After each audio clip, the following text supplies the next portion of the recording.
Equal area parts. Name one share. Count the whole. Welcome to the walled kitchen garden.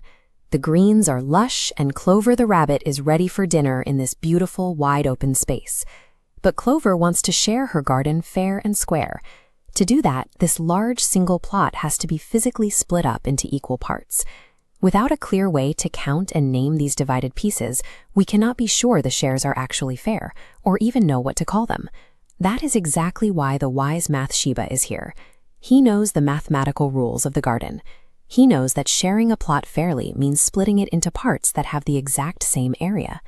When a whole shape is split into equal areas, each single part is called a unit fraction of that whole. Our goal today is to count these equal parts to figure out their names. By counting the equal areas, we can perfectly name a fair share. Take Clover's carrot plot. Watch as low green hedges smoothly divide the soil into equal beds, and Clover hops right in. Let's count them. 1, 2, 3, 4 beds, all with the exact same area. Because one whole plot is split into 4 equal parts, each individual bed is exactly 1 out of 4. We write that unit fraction like this, 1/4, or 1/4. And if we put all 4 of those parts back together, we get 4/4, which makes up the one whole plot. The bottom number simply counts the total equal parts that make up the whole, while the top number, the 1, always points to a single share. Now let's look at a different shape. Clover circles this round patch of greens as it organically separates into perfect pie-shaped wedges. Count them with me. 1, 2, 3 wedges. And each one has the exact same area. Applying our rule, since there are 3 equal parts, each wedge is 1 out of 3. We call this unit fraction 1/3. And just like before, 3/3 equals the whole patch. The naming rule works every single time, whether you start with a rectangular plot or a round one. Next, we have a square plot. One way to split this square is straight down the middle to form 2 identical rectangles. These are 2 parts of equal area, which means each part is 1 out of 2, or 1/2. So this single rectangular bed is marked as 1/2. But imagine splitting this exact same square plot a different way. This time, the hedge goes from corner to corner, creating 2 identical triangles.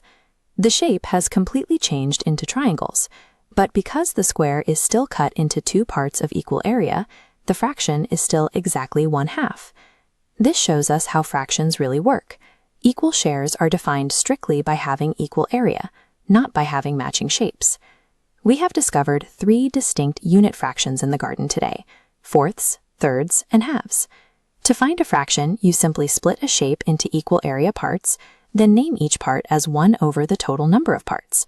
4 parts make fourths, 3 parts make thirds, and 2 parts make halves. True mathematical fairness comes down to measuring area.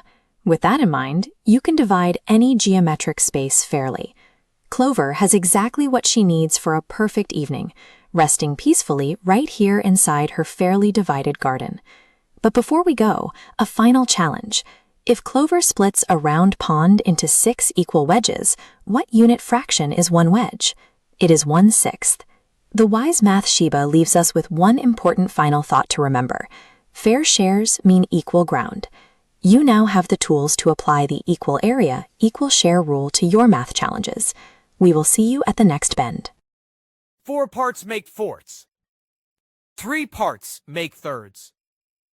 Equal shares matter.